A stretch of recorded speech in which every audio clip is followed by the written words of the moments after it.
the hover player, like I say, it's a 4-inch bait, and it's got the suspension wings on the side of it. If you can see them right there.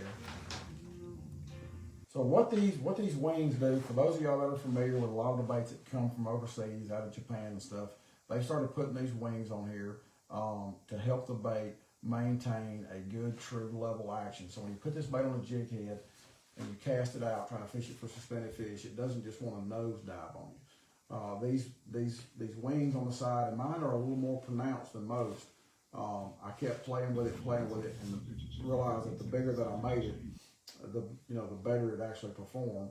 So the main thing about this bait that I wanted in a bait like this is I wanted it to have a very good shad-like appearance. You know, a lot of these baits just have a flattened tail or a needle point tail, and that's good at times, but I really wanted one that I felt like looked and presented itself a lot like a shad. I wanted it to have a large shad-like fork tail that was actually in the direction of what a shad's tail should be.